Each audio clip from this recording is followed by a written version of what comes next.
Good morning, or depending when you're watching this, good afternoon, good evening, or good night. My name's Ross, and as always told out of Voice of Radio, so today we need to be having a chat about the next lot of those play Pokemon packs. You see, ladies and gentlemen, the lovely Stephen Kent, he of Playscape Games. We like Stephen, incidentally, one of our favourite people in the community, just a lovely, lovely chap.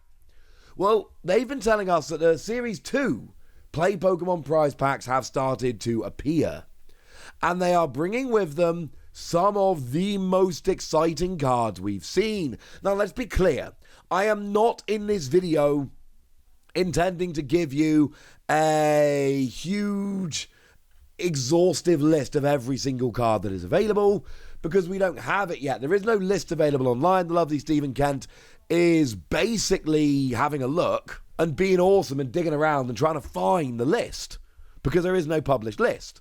Someone has to put it together. The lovely Stephen Kent is putting it together. What we have seen, however, is enough cards from there to frankly start getting really, really excited. And we might as well start off with what is clearly the biggest deal here. There's a Charizard. There is a Charizard Vstar. Now, we know that in the Series 1 packs, there was a Charizard Vmax, which was honestly kind of a big deal. Now we got Charizard Vstar. Nominally, the Vstar has been slightly more playable, but let's be honest, well, to be fair, they've been played together most of the time.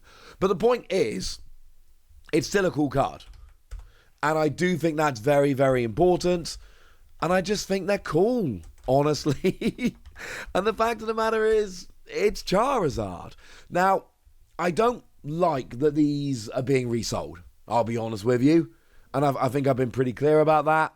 I am not a huge fan of these being resold. I don't think it's a good thing. These are supposed to be prize packs that are being given out to people for attending League. They're supposed to be a reward for people that have rocked up and gone to their league, supporting a local game store, etc. I'm not a fan of them being sold, but some of them have been sold. So look, I'm going to tell you about what's going on with the Charizard Vmax. However, I just want it on the record that I'm not a fan of this. So I've got two listings here. One of them had 7 bids and sold for $220. Another one, the other one I found here, had a best offer accepted, but was listed for $355. So we can say with certainty that the Charizard Vmax is an over $200 card. And this honestly makes me a little bit sad. I don't like that this is happening because, I can't get to my local game store to play like this. I wish I could, but the fact of the matter is I'm a grown-up with 3 young children, etc., etc. There's just, actually, the 221 was the Spanish version. But the point is, I'm a grown-up, 3 young kids, and, I go along and play this kind of stuff where I can, but I don't have infinite time, I don't have infinite money, so I need to be careful when it comes to which events I actually go to. And that's fine by me, incidentally. I have no issue with this. This is the way it is. I get to go to a bunch of Pokemon events, I get to cast a bunch, which is lovely. Hopefully I can do more of that in the future, so this is fine. But I like that people who do go get rewarded. And I don't feel like I'm really missing out, because they're the regular cards with a stamp. This is the regular Charizard Vstar, but it's got a new stamp. Just like the Charizard Vmax was the regular Charizard Vmax, but with a stamp. And I'm honestly, I'm not loving this, ladies and gentlemen. I'm not loving it. And I do think value-wise, we're probably looking about the same here, which is actually really interesting. Because if we go and have a look on TCG Player, and we go and have a look at Charizard Vstar, this would make this stamped version the most expensive of the Charizard Vstar. Now, excluding the one from Crown Zenith, which we don't really need to talk about, and the regular, which we don't need to talk about, we've got the Rainbow Rare version, which is like a $70 card. And then we've got the special art, but remember that was a promo, and it's like a $10 card now. So this is far and away the most valuable version of Charizard. The Vstar, at least, anyway. And that's kind of ridiculous. Like, as it stands at the moment, this is even more expensive than any of the Charizard V. And yes, I am including the alternate art, which is about $170 at the moment according to TCG Player. This is going to be a big deal. This is going to be a card that is absolutely worth pulling. And it is going to be sold. Some of these are going to be pulled. Some of these are going to be sold. I wish they weren't, but that's the deal. But if we go away from the selling side of it for a moment, what we've got here is just an extremely cool card, which is going to be in these prize packs, which are going to be given out to players who go along to these tournaments. And that's kind of amazing, honestly. Like, it's awesome. I love that cards like this are going in. Because if we go away from Charizard, look at some of the other cards, and these images are all from the lovely Stephen Kentner Playscape Games Battle VIP Pass. Now, maybe this isn't the most valuable card out there. You know, this is not going to be up there with a Charizard, even a stamped version, obviously. But this is still a phenomenal card. This is still an absolutely ridiculous card, because it's that one that lets you go and search for 2 basic Pokemon and pop them on your bench, just so long as it's your first turn of the game. And it's one of those cards that when we first saw this, we were like, oh, that's kind of cool, but no one's ever actually going to play it because it's only playable on your first turn. It's a dead card in hand after that. Yeah, it's one of the best cards in the game. It's an absolute beast of a card that sees an absolutely ridiculous amount of play, and it's going to keep seeing a ridiculous amount of play, incidentally. People are going to keep seeing this. People are going to keep playing this. This is going to remain a redonkulous card moving forward. It's just a crazy card. We've got Arceus Vstar, and look, Arceus Vstar has been good since the moment it dropped in Brilliant Stars. And there is no reason to believe that anything is going to change in the near future. Arceus, and look, Arceus is not ruling the format like it did on release, but you look at the top cut of any major tournament, you're going to see Arceus rocking along. Arceus Flying Pikachu has been good recently. Arceus Duraludon has been good recently. And maybe they end up being good again in the future. Maybe it's a new Arceus build. I'm not entirely sure. And we all know that Arceus, it's got the amazing V-Star power, lets you search for any 2 cards. But it also attacks, does decent damage, and attaches energy to Pokemon V. So yes, as time goes by and Pokemon V get less relevant and get replaced by Pokemon EX, sure, there's almost certainly going to be a deal where Arceus becomes less good. But as it stands at the moment, that's not happening.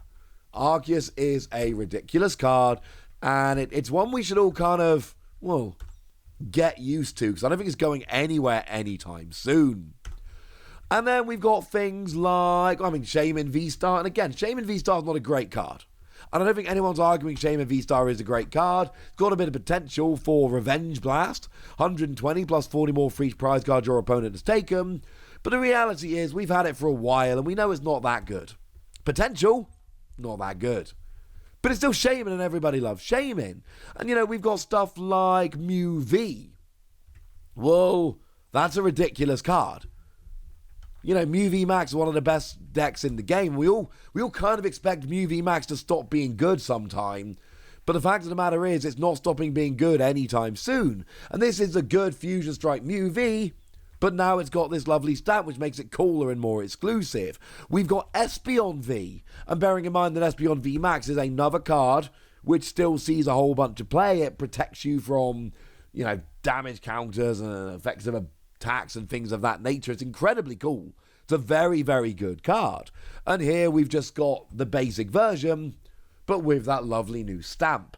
And I've always been a fan of the prize packs, because the stamp doesn't matter. And that's a really, really good thing. Because, look, you might look at this and go, hey, I'm a big collector of this particular Pokemon. Yay, now I can get the cool stamped version. And that's awesome. But it's just the regular card and the regular artwork with a stamp. Nobody needs this. And I'm not saying you don't want it, and I'm not saying it's not cool, and I'm not saying that, people aren't going to be after it. But I absolutely am saying it's not that important unless you want it to be. And if you want these kind of things for your collection, that's fantastic. Go for it. And if you don't want these kind of things for your collection, that's cool as well. Go for it. As a side note, the other two Stephen Kent has shared with us are the Blissey V and Rapidash V, or Galarian Rapidash V. Galarian Rapidash seen very, very little play, but do remember Blissey has been like a legit good deck for a while now. It came second at the Little Regional Championships I casted back in November, so don't be sleeping on this one, ladies and gentlemen. And no, it hasn't had a decent finish since then. That was kind of the last time we saw Blissey coming out and having a real good showing, at least as far as I'm aware. Let me know if I'm forgetting about one. But the fact of the matter is, this is still an extremely cool card, and this is still something worth getting excited about. And I think this whole thing is worth getting excited about.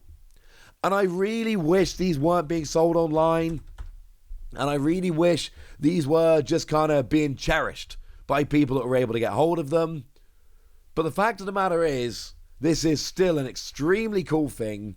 These are extremely cool cards, and these are ones I think we should all be getting a little bit excited about. So yay!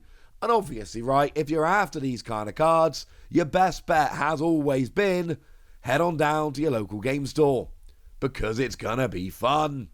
So there we go, ladies and gentlemen, that's what you need to know, and now it's over to you guys. Tell me what you think of these, tell me which cards you're after, tell me if there's any others that you've seen that you want, or even if you haven't seen them, if there's particular cards you really want to see popping up in these prize packs.